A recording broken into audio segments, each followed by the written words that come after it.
अच्छा, भारतीय समाज में आप देखेंगे पिछले 10-20 साल को छोड़ दीजिए एक बार, भारतीय समाज में उद्यम का सम्मान आमतौर पर नहीं दिया जाता है।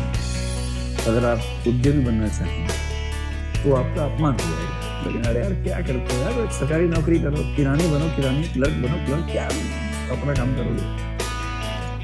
अभी कुछ दिन पहले किताब लिखी कुमार मंगलम बिरला ने, मतलब किताब है कि उसका लेकर जानिए, किताब में एक लेख दिखाई कम से कम।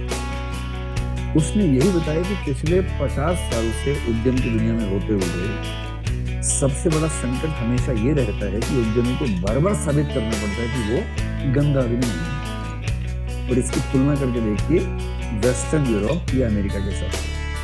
जैसे भारत की बात करें हम, भारत में हर व्यक्ति चाहता है कि पैसा कमाए, शायद दुनिया भर में चाहते हैं, यहाँ भी चाहते हैं। लेकिन पैसा अगर है किसी के पास तो उसको गाली देने के पर्याप्त बहाने हमारे पास होते हैं।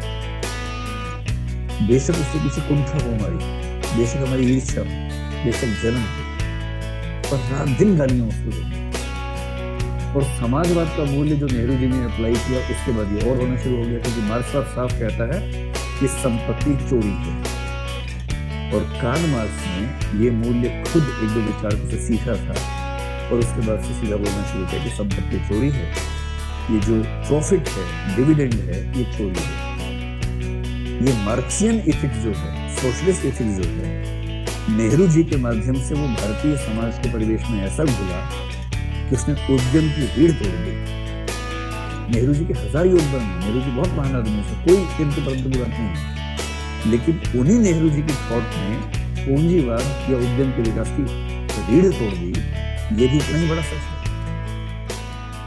पिछले 10-20 साल से, उदारीकरण के बाद से, विशेष रूप से नरेंद्र मोदी के आने के बाद से, नरेंद्र मोदी की खास बातें गुजरात से आई हैं।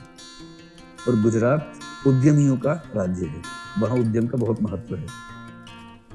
और इसलिए आप देखेंगे नरेंद्र मोदी बार बार अपने स्पीच पे कह रहे हैं कि मैं उद्यमियों का सम्मान करना चाहता हूं, मैं नहीं चाहता कि उनका अपमान हो। क्योंकि हमारा देश हर व्यक्ति को नौकरी नहीं दे सकता सरकारी। एक ही तरीका है समाधान का कि इस देश में ऐसे हजारों लाखों लोग हों जो नौकरी मांगने की जगह नौकरी देने का हौसला रखें। इसके अलावा इकोनॉमिक क्राइसिस का क्या समाधान है? कोई समाधान नहीं। एक ही समाधान संभव है और वो तब है जब उद्यमशीलता को सम्मान मिले।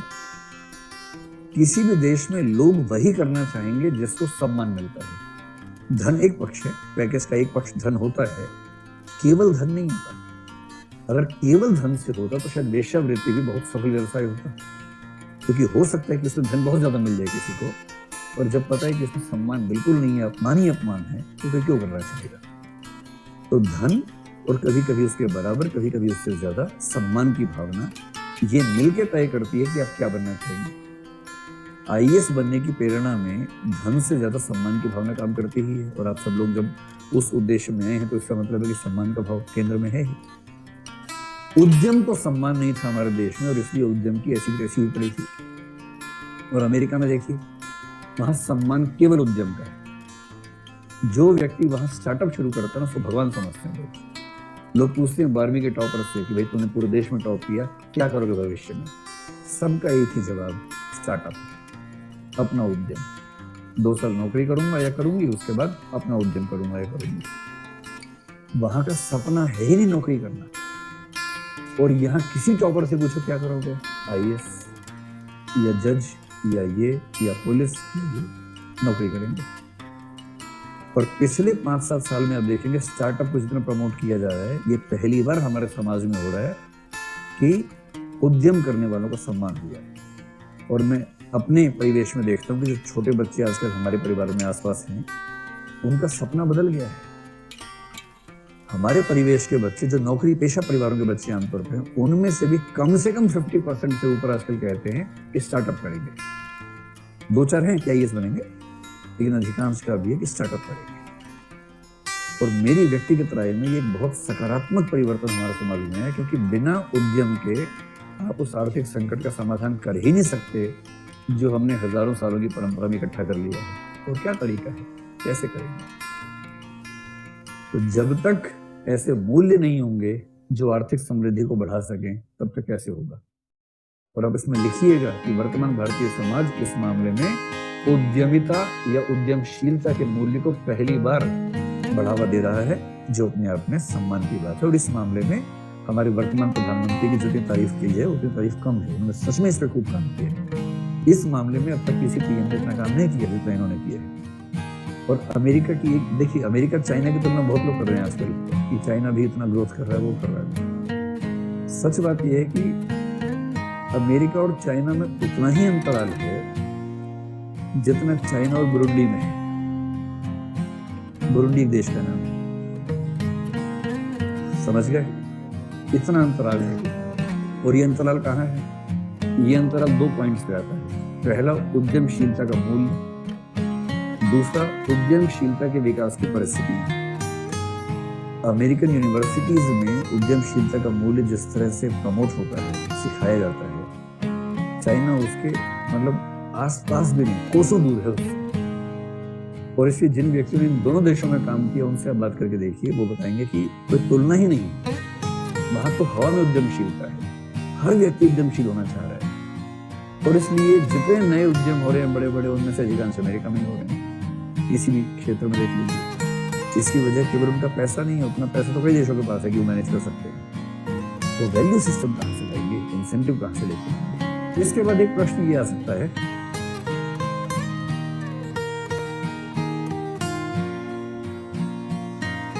कि कह रहे चाइना अमेरिका में इतना अंतर है, तो चाइना के प्रोडक्ट हर देश में क्यों भरे पड़े हैं? मतलब एक तो हर चीज में नहीं भरे पड़े हैं, कुछ प्रोडक्ट्स में चाइना आगे है क्योंकि उसके पास लेबर बहुत सस्ती है। लेबर सस्ती है, सरकार की सपोर्ट बहुत ज्यादा है, इस वजह से वो बहुत कम कीमत में बहुत चीजें बना लेते हैं। अमेरिका में लेबर बहुत महंगी है और इसलिए जो लेबर इंटेंसिव चीजें उसमें अमेरिका उनकी बराबरी नहीं कर पाता है। इसलिए अमेरिकन मार्केट्स में भी चाइनीज माल की भरमार है। जो कंज्यूमर आइटम्स हैं, शॉर्ट टर्म कंज्यूमर आइटम्स में चाइनीज माल की भरमार रहती है। और जैसे भारत में होता है कि चाइना का माल है, चले तो चांद तक, नहीं तो शाम तक। वहां ऐसा नहीं है, वहां चाइना का वो सामान जाता है जो चांद तक ही चलता है, शाम तक नहीं चलता है। तो चाइनीज सामान को लेकर जो यहाँ ख्याति है कि बहुत खराब होगा, वहां नहीं है, क्योंकि चाइना की कंपनियां भी मार्केट के हिसाब से सामान बेचती है ना। जो खराब सामान है वो यहाँ बेचते हैं क्योंकि यहाँ खप जाता है, वहां नहीं खपता है, वहां बढ़िया सामान जाता है। ठीक वैसे ही कई चीजों में अमेरिका बहुत आगे है। अब सर्विस सेक्टर की दुनिया है, टेक्नोलॉजी की दुनिया है। गूगल जैसी कंपनियां या फेसबुक, व्हाट्सएप, इंस्टाग्राम, ये सब कंपनियां फ्यूचर तो इन्हीं का है। टेस्ला इनोवेशन में सबसे आगे चल रही कंपनी, वो अमेरिका में है। तो जितने इनोवेटिव फील्ड्स हैं उनमें चाइना अमेरिका से बहुत पीछे रह जाएगा। और जितने ट्रेडिशनल फील्ड्स हैं, जैसे आपने सुना होगा कि भारत में अमेरिका के 10 उपग्रह छोड़े, है ना, ऐसा सुनते रहते हैं। अभी आजकल में भी शायद हुआ है कि होने वाला है। अच्छा, जब पहली बार आया तो मुझे बड़ा गर्व हुआ इस बात से कि चलो भारत ने अमेरिका के उपग्रह छोड़े, वाह क्या बात है। फिर मैंने सोचा कि ऐसा क्यों किया अमेरिका ने? इसलिए किया कि सस्ता पड़ता है। वो नहीं छोड़ सकते ऐसा थोड़ा ना है, वो छोड़ ही रहे हैं। उनको लग रहा है कि इन्होंने सीख लिया है,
सैनिकों जैसे हैं, वो खिलाड़ी नहीं है अंदर से, वो सैनिक है। और खिलाड़ी अगर सैनिक हो गया तो फिर उसमें खुशी क्या है। जैसे भारत कहे कि हम चाइना से पीछे हैं, और भारत में जो आज़ादी है अगर इसे खो के उत्पादन बढ़ा भी लिया तो फायदा नहीं है। उत्पादन कमी ठीक है, लड़ियाँ चाइना से मंगवा लेने कोई बात नहीं, पर आज़ादी के साथ रहेंगे, उसकी अपनी कीमत है, उसका मूल्य ज़्यादा है। आज़ादी से बड़ा मूल्य क्या होता है? तो चाइनीज आदमी को जब आज़ादी नहीं मिलती तो बचे रहते।